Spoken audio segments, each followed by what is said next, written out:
story that we have covered extensively on this network. While the USS Lincoln is finally making its way home after a record 9 months at sea, my colleague Priya Sridhar reports that the sailor who jumped overboard this month is now facing, get this, disciplinary action. Oh my from the gosh. Navy. That's according to the sailor's wife. Charging documents, the reporting says, accuse him of malingering, which is defined as, quote, intentionally faking an illness or hurting themselves to avoid work, duty, or service. What?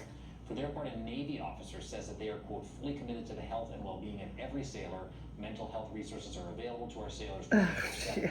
Priya, by the way, previously reported that according to the sailor's wife, he went to his chain of command and the ship's medical team several times to raise concerns about I'm sure he medical health did. and was brushed off before he jumped.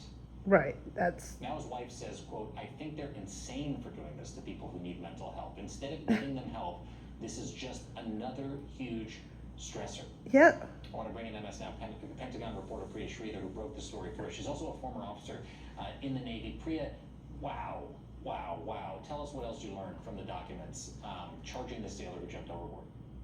Yeah, Jacob, and I want to remind everyone, this sailor is 19 years old. He jumped off the USS Abraham Lincoln on August 3rd. I spoke to his wife shortly thereafter. At the time, she felt as though the Navy was basically trying to cover it up. She didn't even learn about this incident from the Navy itself. She found out about it from one of her husband's squadron mates, and she reached out to the Navy, and for 5 days, they did not respond to her. This incident happened on a Monday. They finally wrote her an official email on a Friday. He eventually got medically evacuated from that ship and was brought back to San Diego. He was put into a hospital for 5 days, and she says that throughout his stay in the hospital, they were mostly looking at his physical ailments. They were monitoring his vitals, and when he got discharged, he was asked to return to work, and now, as you mentioned, he's facing these disciplinary charges, allegedly violating 2 articles of the Uniform Code of Military Justice. One is the one that you mentioned. How about the people for negligent medical care? Faking an illness or injury to get out of work, and the other one is